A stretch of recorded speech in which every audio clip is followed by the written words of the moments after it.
The canal bridge over the Orbe. Originally, from the foot of the locks of Fonceran, the canal flowed into the Orbe by the double lock of Notre Dame and came out 900 meters further.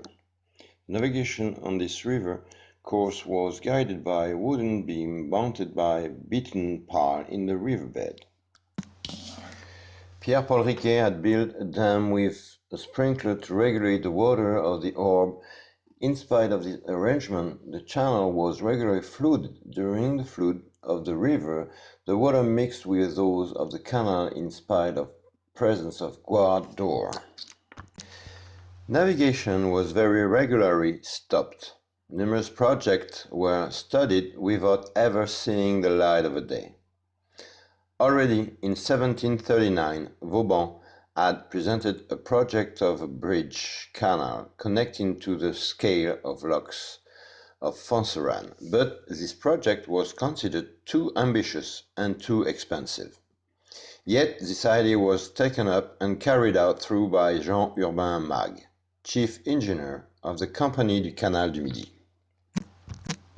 The decision to build it was taken on April 14, 1854.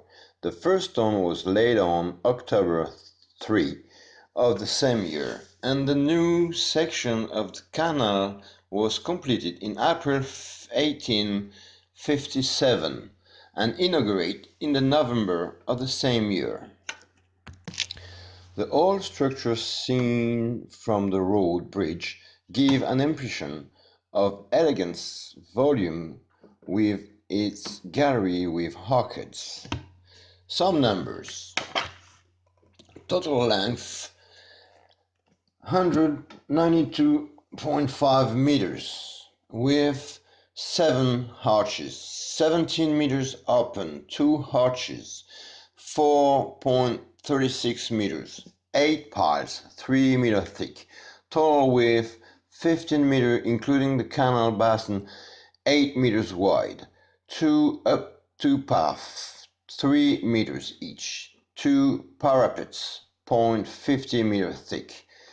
Width of the arcade of the gallery 1.2 meters. Width of the arch pillar 0.38 meters. Dominating more than 70 meters the course of the Orbe, the promontory of Saint-Nazaire is cradle of the city of Béziers. People settled there as early as 7th century BC, before the city became a Roman colony. Béziers gained prosperity thanks to the vineyard. Christianized by Saint Aphrodite, the city was ravaged by the Vandals, the Visigoths, the Saracens, then the Franks of Charles Martel in 7th century. It was not really reborn until the Carolingian period and was managed by double authority, a viscount and a bishop who built the cathedral of Saint-Nazaire in 12th century. However, it was destroyed during the sack of Béziers by the Crusaders of Simon de Montfort in 1209 and rebuilt in 1215 using the Romanesque base of the old building and adding fortification. Major improvements were made during the following century, notably the cloister, which remained unfinished, and the episcopal palace, which was rebuilt in 17th century after the fire of 1660, and which is now house of the courthouse and the jail. The history of Béziers is of course marked by Catharism.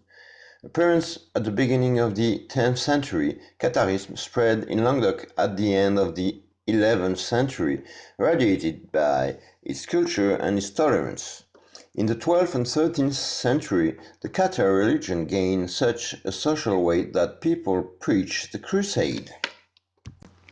Thus, the troop of Simon de Montfort put the siege under the rampart of the city on the July 22, 1209. The Crusades penetrated into Béziers, which they put to fire and blood. It was during these events that the Pope's legate would have replied to a knight, "Kill them all, God will recognize his own."